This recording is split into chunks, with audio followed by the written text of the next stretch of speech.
Nah, di sini ada strategi pencegahan VFC, Voluntary Counseling and Testing.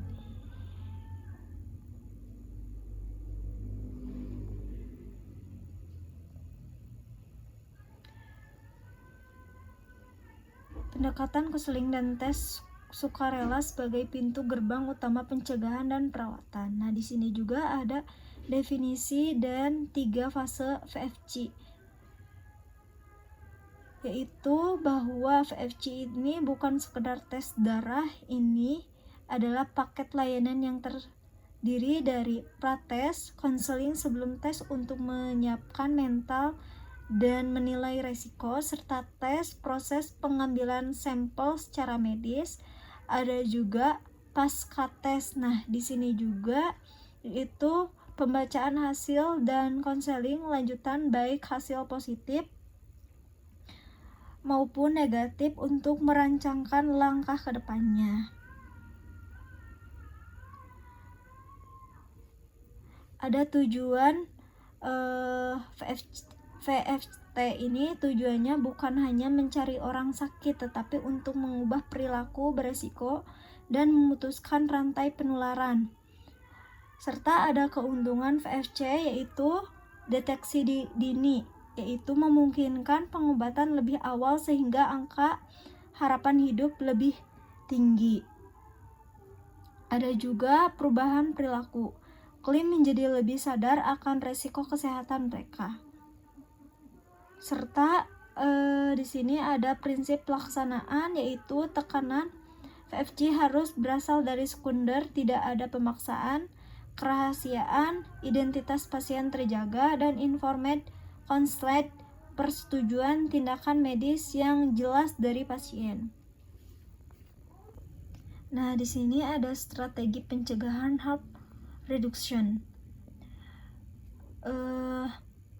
Kesehatan masyarakat yang relatif, terutama bagi kelompok berisiko tinggi seperti penggunaan nabja atau suntik. Di sini ada definisi harm reduction. Jelas adalah upaya mengurangi dampak negatif dari perilaku berisiko tanpa harus menuntut penghentian total perilaku tersebut secara instan, karena seringkali sulit. Di sini juga ada komponen Portugal jarum, yaitu berikan contoh nyatanya, yaitu pertukaran jarum suntik mencegah penggunaan jarum bekas yang menularkan HIV atau hepatitis.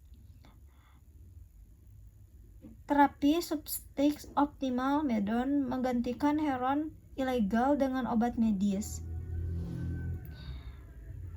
Serta pertukaran jarum suntik mencegah penggunaan jarum suntik bekas yang menularkan HIV atau hepatitis tersebut. Nah, ada juga terapi substik optimal medon yang menggantikan heroin ilegal dengan obat medis. Terkontrol untuk menstabilkan hidup pasien. Serta ada distribusi kondom, yaitu mencegah penularan seksual. Nah, di sini juga ada pendekatan realistis dan berbasis kesehatan masyarakat. Nah, yang dimaksud dengan ini itu adalah tekanan bahwa strategi ini tidak menghakimi moral, melainkan fokus pada menyelamatkan nyawa dan mencegah penyebaran wabah ke masyarakat luas. Nah, di sini ada strategi klinik dan programatik tambahan. Intervensi medis dan prosedural untuk mendukung pencegahan secara biologis dan sistematik. Nah, di sini juga ada vaksinasi hepatitis B dan cakupannya. Ini adalah pencegahan primer paling efektif untuk hepatitis B, cakupan yang harus luas agar terciptanya kekebalan kelompok hepatitis B tersebut ini. Nah, ada juga screening darah dan praktis injeksi aman. adalah standar keamanan dan fasilitas kesehatan, misalnya memastikan darah donor bebas penyakit dari jarum suntik hanya sekali pakai saja. Serta ada PRP dan PEP untuk profilaksis HIV, yaitu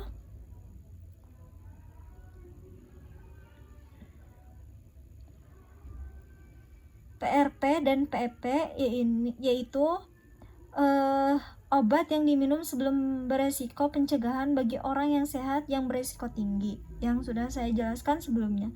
Serta ada PEP yaitu Post Export Playing Lasting, yaitu di mana obat yang diminum segera setelah kejadian beresiko darurat maksimal dari selama 72 jam setelah dipaparkan terkena penyakit tersebut. Serta ada terapi DDA. Terapi DDA ini untuk penyakit hepatitis yang bergolongan C, yaitu menyebutkan kemajuan teknologi medis di mana hepatitis C kini bisa disembuhkan dengan obat acting viral.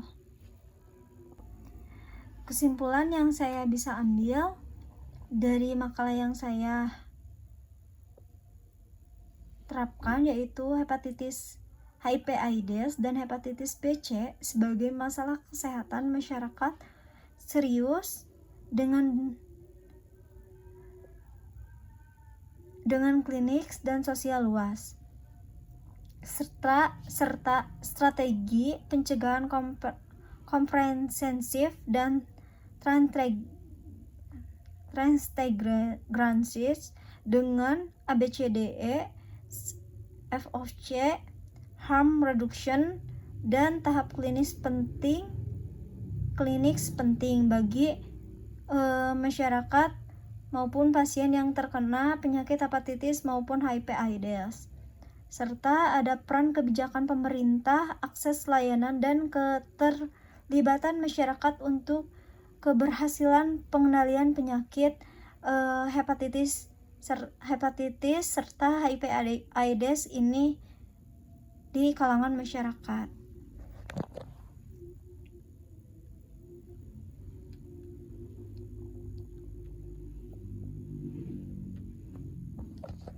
Saran yang bisa saya ambil dari makalah saya serta rekan saya yaitu sini ada pemerintah meningkatkan kebijakan akses layanan kesehatan universal serta program harm reduction pada penyakit hepatitis maupun HIV/AIDS.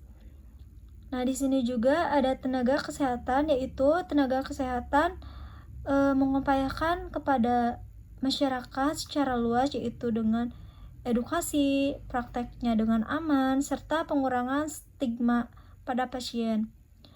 Nah, di sini juga ada masyarakat, yaitu kesadaran perilaku hidup sehat dan tes sukarela, serta institusi pendidikan dan organisasi sosial dan pendidikan kesehatan reproduksi serta penyakit menular kepada masyarakat sekitar agar tidak membludak penyakit tersebut.